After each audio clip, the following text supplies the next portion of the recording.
more on this wild week. We welcome back Nicholas Economides, professor of economics, Stern School of Business, NYU, New York University. Thanks. Good to see you again, sir. I'm so confused. Professor, we had so much negative news this, this week when it comes to the economy, and yet the markets went on a complete tear. What am I missing? Well, a lot of the news, the bad news, had been anticipated, including the moves of the Fed.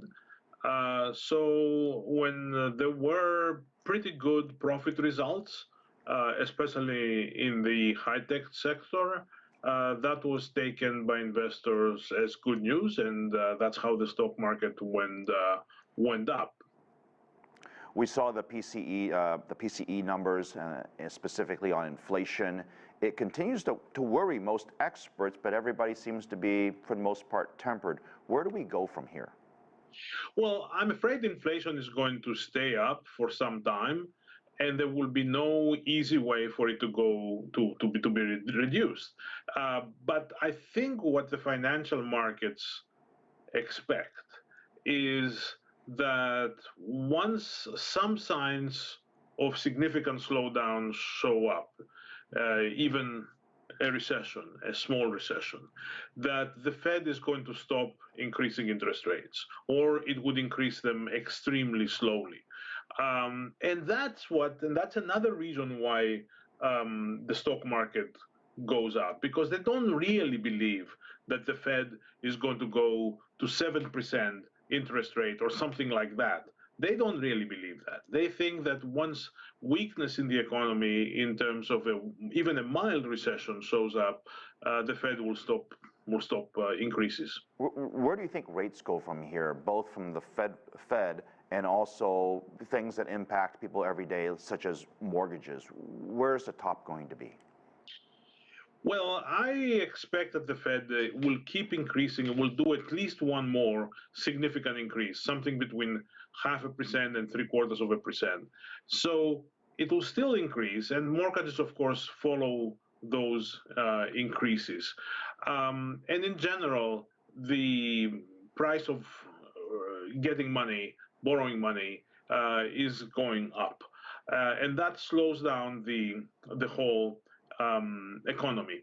At the same time, there are some things that the federal government can do, irrespective of the Fed. And one of them is to stop spending more money. I mean, very unfortunately, I see the Biden administration thinking very seriously of spending over $1 trillion more in a project that has been stalled for some time. That would be a very bad idea. That would keep keep increasing inflation. The second thing that I think the administration should try to pay attention to is finding a way to stop the war. The war has very bad consequences in the energy sector, and by now we know that it can create a significant recession in Europe. And have people in the United States taken into account that maybe in a few months there might be a very significant recession in Europe? I don't think so. I don't think they do. So I think it's time to negotiate, and the negotiation has to happen at the highest level. It has to be between President Putin and President Biden. It cannot be done just by the Ukrainians negotiating with the Right. Russians. And I sort of echo your concerns that my worry is that you have inflation running at 9+%. You have the issue of rents going up. People who make a salary or an hourly wage, they're actually making less every single month because of inflation while things continue to creep up. And we haven't seen what the reaction is of the U.S. consumer, which, as you know, is a huge part of the U.S. economy. What do you think the reaction is going to be in the coming months if this inflation doesn't stop? Well, we have seen consumers, curb their consumption, so they reduce their consumption. And you see major companies like Procter & Gamble say that their sales went down. So we start seeing that. And I would also add, there is another big category of people who are hurt by inflation, and that's retirees. who have fixed incomes and they cannot go back to work and make more money.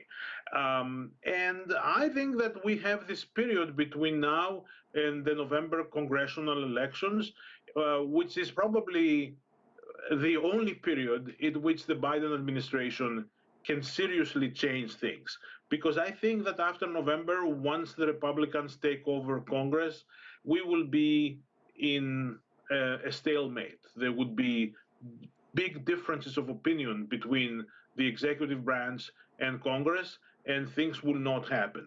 But now there is an opportunity for the present government, now that it has the Congress with it, now it's an opportunity to take decisive measures that will curb inflation and at the same time will end the war.